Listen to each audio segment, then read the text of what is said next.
We have some here. And This is what I get for having girls. and fill in the heart.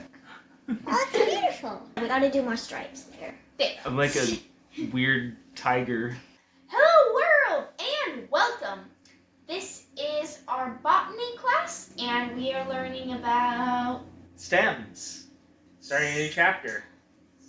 Stems. What do you guys know about? Straight. Yeah, okay. What Most else of do the you know time. about they stems? hold up the leaves.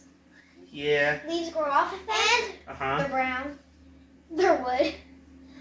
Sometimes. They move up and when they grow tall enough, they open a little flower. Sometimes.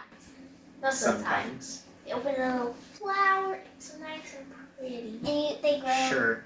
leaves and branches off of them. Uh-huh. And they Okay, grow so I think twinkles so you guys and got trees. really one of the main functions of stems, which is like structure and support, Oh, right? and stuff can go So- in through them. Like, Aw, that's what There you I go. was There you gonna go. say. Yeah, so Water that's the and other one. Sap storage. Sap and water. Yep. Vascular.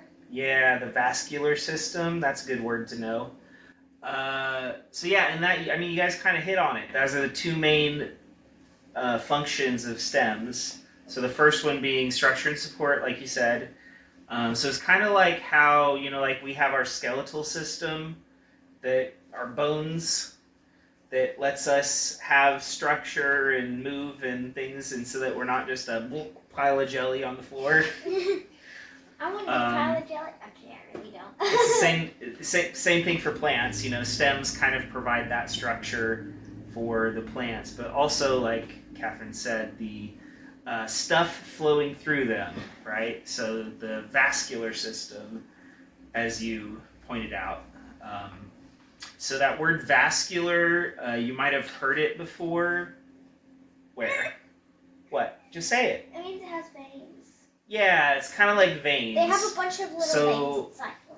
Yeah, they're not really veins, but they're pretty similar, and we call it a vascular system because it does what it does for the plant is very similar to what our veins and our vascular system does for us. So in people, when we talk about our vascular system, we're talking about our veins, our blood vessels, right, arteries, that whole thing, everything that makes blood flow through you, right? That's your vascular system. So in plants, they don't have veins and arteries. They have what's called xylem and phloem, okay? And those are kind of like little tubes that go through the stems and kind of throughout the plant, right? And they carry things like water and sugar and sap and that kind of thing. So, yeah. In trees and sort of like small stems come up off the ground for trees, when they're like small and like bendy and stuff, is like the water and stuff like stored in between like the outer like sort of mini baby bark and the inside stuff, because when I scrape it off, it like is kind of wet. It's like, Yeah, I mean, it'll have water, throughout. I mean, there's water in the leaves, there's water in the roots, there's water in the stems. There's kind of water throughout the like plant. the water. But in yeah, the stems. so what you're seeing when you're cutting into that, you're probably seeing like some of the xylem and phloem, depending on how deep you're cutting. And so that's if you're seeing like water and sort of sap or whatever, then yeah, that means you're kind of cutting into those. So like if you peel all, so like that's how you get like the maple sap, like the sap out of maple trees to get the Mhm. maple syrup, is you just get through the bark with your Yeah, I mean they have like a special thing that they stick into the tree. yeah, and then That they like it's put a basically hole. like you like And then- have a hole in the tree, you like cut in it and stab this thing in there basically. And it's like one of those water taps, except it's going yeah, all the time. it's similar, until- yeah. So xylem and phloem. So xylem, just like how our veins and arteries are a little different, like they, one carries blood away from the heart, one carries blood to the heart. Same thing for plants. They have the xylem and phloem are a little different. So the xylem transports water from the roots up through the rest of the plant. And the phloem transports food from like the leaves and stuff, because remember photosynthesis mostly done in the leaves, and so the food has to travel from the leaves down to the rest of the plant. So the cells, down in the stem and roots can have food so they can grow and stay alive and so on and so forth. So xylem water, phloem, food. And that's kind of how I remember it. It's like phloem, it's kind of like phloem, food. Phloem, food. Flow the food down the tree. Yeah, flow the food. Flow the food. So that's something to help remember it. The other thing I thought was interesting in this chapter, like tree rings. Oh. So do you remember what causes tree rings? You can tell how old they are by, each year they grow a wing, but it doesn't quite count every Mm-hmm. exact year. Sometimes it doesn't grow a ring, sometimes it does. So if you cut a tree down, you can see how old the tree is by counting the rings. Mm-hmm. And they're probably So, older than that. Why does it grow rings though? Is the question. Why does it have those light spots and dark spots in the wood? Because it adds thickness every year, and so it just It has its mark still. is Close. Wait.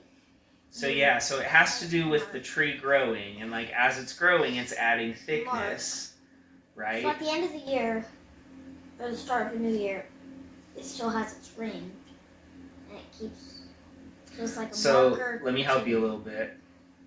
So when does the tree grow the most, do you think? Summer or winter? Summer. Summer. Yeah. So it's nice and hot, tree's very active. You remember what happens in winter? What happens to the trees? Most plants? It loses its leaves. They lose their leaves, they go dormant. And they they don't really stop growing necessarily, but it slow down a whole lot. If you think about this in terms of the tree trunk as it's growing, it grows a lot during the summer, and then during the winter months, it's really not growing much at all. And so that causes a difference in the wood. And so the wood where it's growing a lot is more lighter colored and so on and so forth. And where it's in the winter where you're not getting much growth at all, it's that darker ring. Okay. So that's also why the darker rings are relatively thin compared to the sort of lighter part in the wood that's those thicker parts, right? So it's because of those cycles of summer and winter of growing fast versus not growing at all or growing very slowly, if you want to be really accurate. Because of those cycles, that's what causes those rings.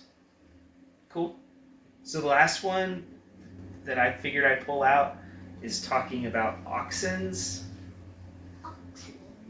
Do you remember this from the book? It's they grow, and if there's not enough light, they try to figure out where the light is, so they grow up and up and up. Yeah. And I'll just tell them it's called photosynthesis? Phototropism. Photosynthesis. Yeah. Close. So it's kind of do you remember from our chapter on roots, how we talked about geotropism or gravitropism? That's why it sounded so familiar. Yeah, so there's different tropisms, right? So what was the geotropism, gravitropism, whatever you want to call it? Gravity sense. Yeah, so gravity Plants sense. way to sense gravity. Yeah, so the fact that you plant a seed in the ground and it kind of always knows which direction the roots should grow because it actually can sense gravity. So we call that gravitropism or geotropism. And in a similar way, plants actually have a way to sense light, which is really useful because plants need light, right? That was one of the things that we said they really need for photosynthesis to happen. Now, there's some plants that you don't want to put in full direct sunlight, but for every plant, even plants that prefer to be more in the shade, still every plant needs sunlight. And so it makes sense then that plants would have a way to sort of detect where the sunlight is, right? So that they can grow more towards it. And that's basically what phototropism is. It's that the plants will tend to grow towards sunlight. So if you have like some woods or forest around you, and you look on the edge of that, a lot of times if you look at like some of the brush and smaller plants, you'll notice that they're almost like leaning out of it, like leaning out away from the trees. Or if you have like plants next to your house, in your yard, whatever, you might notice that they tend to lean away from the house, lean out more towards where the sunny spots are. We have a tree that grows up and then it does like this. Yeah, Mhm. it's like Mhm. it sort of like bends like that and then goes back. It's sort of like.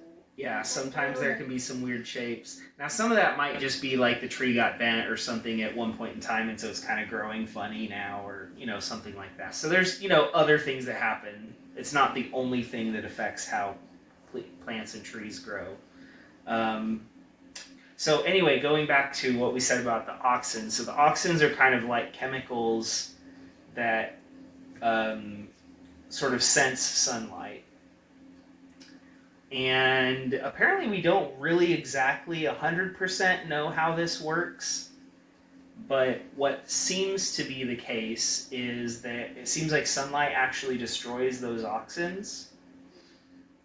And so where the sunlight is hitting the plant, where it's like hitting the stem, those auxins will be destroyed, but the stem in the shady area will still be there.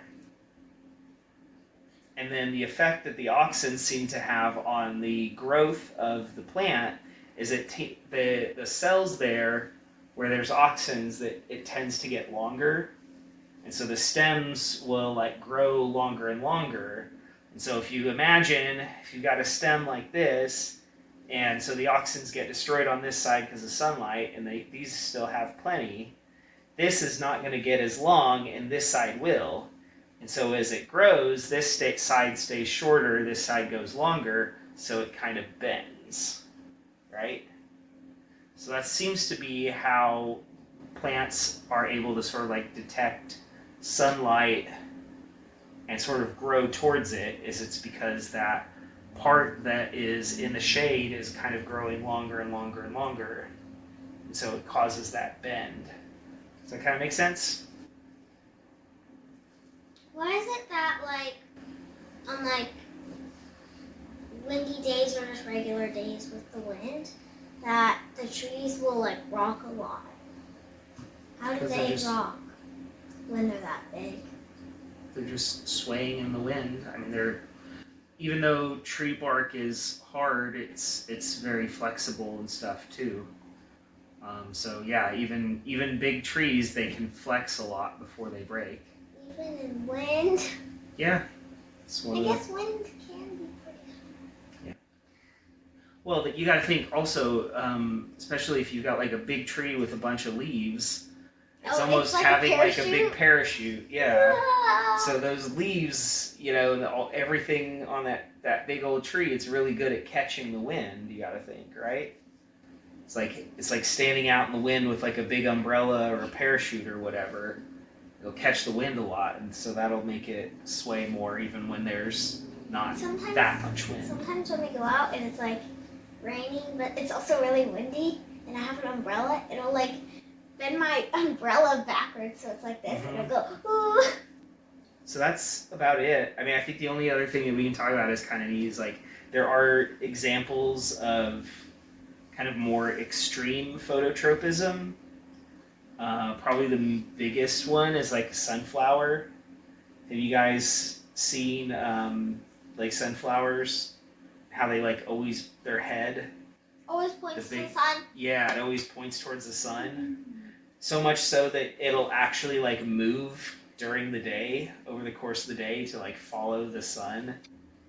Yeah, kind of a short chapter. Like I said, stems, they're not, there's not a whole lot going on with them. Well, at least they look pretty.